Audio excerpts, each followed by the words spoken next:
Vasco, todo mundo, Ai, os meu Deus, vocês só me torcedores são comprometem. fiéis. Como é que foi essa história do Vasco? Você vai mesmo? Você acha que o Vasco vai ter salvação? Você vai botar lá, vai ser a chefe, a xerifa do Vasco? Gente, não vou ser a chefa, pelo amor de Deus. Já perguntaram também, né, se eu ia ser a tia Leila do Vasco. Eu falei, não, gente, só a tia Carol é da Atom mesmo. Mas assim, tô realmente ajudando e eu fiquei comovida com toda a história, porque que as situações dos clubes brasileiros não são tão boas, a gente já sabe, né? Mas assim, quando você vê tanta gente realmente nessa questão de, tipo, pedindo socorro, pedindo ajuda e tudo mais. E a gente sabe o quanto o futebol, principalmente brasileiro, ele é importante para nossa sociedade, para nossa economia, o quanto ele gera, o quanto ele também traz de negócios, de empregos, de visibilidade, tudo isso, né? Então é importante de dizer. E foi curiosa essa história, porque tem o Casemiro, ele começou a narrar o Shark Tank Brasil. E daí ele começou a narrar e ele começou a falar lá, tal, não sei o quê. E me mandaram, né, um trecho onde ele falava assim, na primeira temporada que eu participei, né, que eu ainda era novidade, entre aspas, aí no Shark. Mandando lá assim, quem é essa Carol Pfeiffer? Nossa, CEO da Atom, sócia do BTG, da Exame, não sei o quê. Não quero saber isso, quero saber fortuna de Carol Pfeiffer. Nossa, Carol Pfeiffer, joga na cara, não sei o quê. Brincou com isso, né, de que eu tinha dinheiro suficiente pra estar ali, porque não sei se ele achou que eu era muito novo, sei lá o que ele achou. Enfim, foi divertido a narrativa dele e eu comecei a assistir. E eu achei legal o jeito como ele tava narrando, porque ele ajuda a popularizar o programa. Porque tem muita gente que às vezes não assiste um programa de empreendedorismo porque acha que vai ser chato, né? Então ele ajuda aí a traduzir. Porque, assim, né, comentar todo mundo adora. Você assiste TV do lado de alguém, a pessoa passa o filme inteiro comentando do seu lado. Hein? É quase impossível você achar uma pessoa que não faz nenhum comentário sobre alguma coisa. Então, ou seja, ele só tá ali refletindo o que o brasileiro já faz naturalmente. Até novela. O pessoal tem uma raiva do ator, da atriz, né? Depois. E depois fica... Isso, exato. Quantas vezes a gente não viu situações do ator, da atriz não poder sair na rua depois, né? Porque ele fazia um papel de um vilão e etc. Mas brincadeiras à parte, ele fez essa narrativa, achei interessante. E daí marquei um papo com ele, porque eu queria entender um pouco mais e tal. Até pensei que, de alguma forma, ele era parceiro da Sony, ou do Shark, etc. Ele falou que não, ele começou a fazer por livre e espontânea vontade. E daí ele viu esse programa, em especial do Filma Eu, e eu fiz uma lambreta de salto. Quer dizer, quase fiz, né? Porque eu quase torci o pé lá. E daí eu fui brincar com a bola, eu tava de salto e fui fazer uma lambreta, né? Um passo, pra quem não sabe, pessoal, depois joga no Google aí. E daí eu peguei e ele falou assim, nossa, a gente já tá pronta pra jogar no Vasco. E não sei o quê. Eu falei, nossa, mas tá tão ruim assim, porque se eu quase caí ali pra fazer o negócio de salto... Aí ele, não, porque o Vasco precisa de ajuda, papapá. E só comentou. Eu só entendi nesse comentário que ele era vascaíno, mais nada. Passou uns 2 dias, eu abri uma caixinha de pergunta normal no meu Instagram, como sempre acontecia. Eu respondi algumas, mas eu tava já cansada, tal, coloquei pijama, daí vi uma lá, assim, compra o Vasco. Aí eu falei assim, nossa, marquei o Casemiro. Nossa, Casemiro, mais alguém quer que eu compre o Vasco, né? Ou que eu ajude o Vasco, alguma coisa assim. E ele repostou. E daí um monte de gente começou a me mandar mensagem, não foi nada combinado, a gente não conversou sobre isso, eu não entrei em detalhes sobre a situação do Vasco. E daí um monte de gente começou a entrar em contato, mandar mensagem no meu Instagram, falando, me ajuda, ajuda o Vasco, ajuda o Vasco, ajuda... Isso, assim, foi o tempo de eu tirar a maquiagem e voltar, eu já tava com um bombardeio no meu Instagram. Eu falei, gente, é sério isso? Comecei a fazer enquete. E daí 98% da enquete ali respondeu, sim, é sério, a gente... Eu falei, tá, então deixa eu entender o que tá acontecendo com o Vasco. E comecei a pesquisar na internet o que tava acontecendo, não tava por dentro de nada. E daí eu comecei a entender que tava numa situação complicada financeiramente, etc. Beleza. Falei, olha, gente, assim, eu fiquei comovida com a quantidade de gente tão rápido que chegou no meu Instagram me pedindo para olhar. Então, eu vou fazer o quê? Eu vou olhar. Eu vou entender qual é a situação do Vasco. E foi o que eu fiz. Tirei algumas horas, isso foi na quinta, na sexta-feira tirei algumas horas do meu dia, quase 5 horas, pra olhar a situação do Vasco. E daí eu entendi, daí liguei pro Vitor Roma, que é o VP de marketing do Vasco, pra entender se tinha algo que eu poderia ajudar, como que tava, etc. Liguei pro Casemiro pra entender a situação, liguei pra alguns parceiros na área de créditos, né, na área de investimentos, pra entender se tinha como ajudar também, entender o que tava acontecendo. E daí, na outra semana, eu ia palestrar no Banco do Brasil, no Rio de Janeiro. Eu falei, gente, eu tô indo pro Rio de Janeiro, vou aproveitar pra conhecer o Vasco, pra ver o Vasco, pra conhecer o CEO do Vasco, e fui.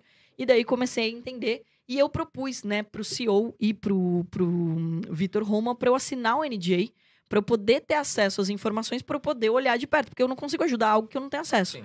E ninguém vai, assim, sair disparando dados financeiros, né, sem você assinar alguma coisa, né? Eu tô acostumada com o mercado financeiro, isso é normal. E daí eu pedi pra eles, eu falei, olha, vocês se importam de eu mandar um NDA, de vocês me mandaram um NDA de vocês, e a gente assina, e vocês me abrem um pouco mais da situação. E foi o que eu fiz. Então tem duas coisas que estão acontecendo ainda, tá? Não dá pra salvar o Vasco da noite pro dia, gente. Pelo amor de Deus, eu não consigo fazer isso. E segundo, eu não tenho nada a ver com o que acontece em campo, tá? Eu só tô olhando a parte financeira. Você não vai ser técnica do time. Não, e não vai tenho treinar ninguém. não tenho essa capacidade, não vou jogar no Vasco e não quero nenhum cargo dentro do Vasco. Apesar de um monte de gente já tá mandando, vai ser presidente, não quero. E eu deixei muito claro no primeiro dia, eu sou palmeirense, vamos reafirmar aqui. Aí eu veio... sou também. É isso aí, é por O isso que a gente Palmeiras tá não bem. tá precisando de ajuda, pelo visto. Não tá. O A Palmeiras gente tá maravilhoso. a gente tá brilhando. E olha só, coincidência ou não, cara, 20 dias, um pouco antes dessa história do Vasco, eu jantei com o pessoal do Palmeiras, né? Porque o Palmeiras, ele tem se mostrado nesse movimento de montar conselhos, né? E de trazer empresários para ajudar a olhar, que é um processo natural. Você pega um time e você traz uma visão de negócios pro time. E eu tinha me reunido com eles e tenho bastante interesse em colaborar e tudo mais. Ia para Montevidéu, eu acabei não indo porque meu pai acabou passando mal, a gente não foi. Mas, então, de me aproximar cada vez e tô querendo, né? E devo ter mais algumas reuniões para decidir se vou participar também, por exemplo, do Conselho do Palmeiras. Mas era algo mais leve, né? Porque o Palmeiras já tá muito bem, obrigado. Então, assim, era só com a intenção de olhar pelo lado dos negócios. No caso do Vasco, não. Eu me vi ali numa situação, deixei muito claro que era palmeirense, daí começaram a mandar pra mim, não, mas Vasco e Palmeiras são torcidas amigas, irmãs e tudo mais. E todo mundo na Libertadores torceu pelo Palmeiras, né? Todos os vascaínos, então foi bem divertido, inclusive. E daí o que aconteceu foi que a gente tá olhando pelo lado financeiro, quais são os projetos que podem ajudar financeiramente o Vasco. Tem solução sim. Um exemplo desse é alguns times no Brasil, o próprio Flamengo é um exemplo disso, que estava numa situação bem pior e que conseguiu reverter algumas situações. E o outro lado é você ver onde você pode trazer receita nova para o clube. Não só de patrocínio meu, porque ele vai ser muito pequeno perto do tamanho do processo, do problema ali, né, de financeiro que a gente tá falando. Qual então, uma ilusão. Qual é a dívida do Vasco hoje, Carol? Olha, eu, como assinei o NDA, não posso falar os números que eu recebo aqui. Mas é números que, por exemplo, você tem na internet. Né? Sim, mas números que você tem na internet é mais de 800 milhões. Mas eles são negociáveis, né? Tem algumas situações ali que são negociáveis. Tem várias coisas que podem ser ajustadas. Mas o ponto importante não é, assim, deixando muito claro, não é só colocar um logo numa camiseta que vai salvar o Vasco. Então, assim, Carol, você vai patrocinar ou vai colocar dinheiro no Vasco? Gente, o dinheiro, ele precisa ser pensado. Tem que ter uma estratégia. Claro. Porque senão eu vou colocar dinheiro lá e ele vai sumir do mesmo jeito. Não ajudei ninguém. Então é a mesma coisa que você dar um dinheiro pra uma pessoa que tá endividada e você não ajudar ela a se restabelecer. Tem uma estratégia, né? Exato. Você coloca, a pessoa tá devendo 100 mil. Você coloca 10 mil, pronto, sumiu. Não adiantou nada, não ajudou nada. Então é pensar em como você resolve de fato o problema. E daí eu percebi que como a torcida do Vasco ela é muito apaixonada, isso é muito bom. Isso é muito legal de ver e assim, eles de novo... apoiam, eles amam mesmo, investem a camisa, é muito bonito de ver. Admirável. E daí eu comecei a fazer, né, me reunir, daí eu comecei a perguntar quem são as pessoas que conversam com os vascaínos. Então, quem são os influenciadores, os jornalistas, as redes que conversam com os vascaínos. Me reuni com eles para fazer um alinhamento, para entender mais a fundo, não só pro lado da diretoria, né, pro lado dos números, mas entender como a torcida vê. O que ela gosta, o que ela não gosta, o que ela tá disposta, o que ela não tá. E daí eu peguei uma pessoa do meu time, da Zila, né? Que ela é uma pessoa que manja pra caramba de pesquisa de mercado. E a gente fez uma pesquisa de mercado para entender o consumo do vascaíno. Por quê? Porque daí você traz as empresas certas. Porque a empresa só vai patrocinar, só vai entrar num negócio que ela vai ter retorno também. Ela não vai colocar dinheiro só por colocar. Só por paixão pelo time, porque isso não vai resolver. Então, não vai ser consistente. Ela vai colocar uma vez e depois ela não vai ter de novo. Então, você tem que trazer resultado para as empresas. Então, eu fiz a mesma coisa que eu faço com qualquer coisa, com empresas no Shark ou com empresas na Bolsa. Eu olhei para o lado do negócio, fiz a pesquisa de mercado. Em 12 horas, tivemos 69 mil respostas. Nossa. É maior número, é a maior amostra de pesquisa. Não existe isso.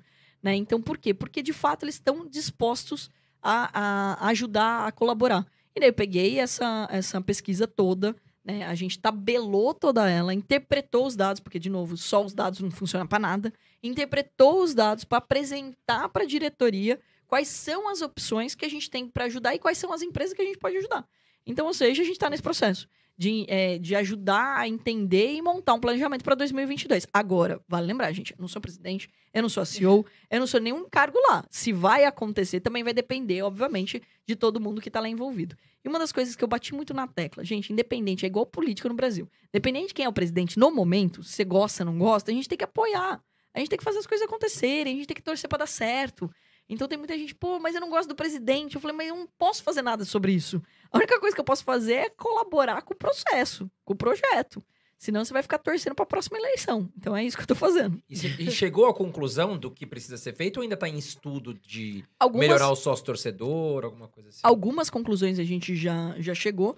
E que assim, gente, eu não tô inventando a roda. Não são coisas que eu inventei ou que ideias mirabolantes que eu trouxe. São coisas simplesmente práticas que podem ser executadas e que muitas vezes não são executadas. Não é nem por má fé ou má vontade de quem tá ali, mas é falta de braço mesmo.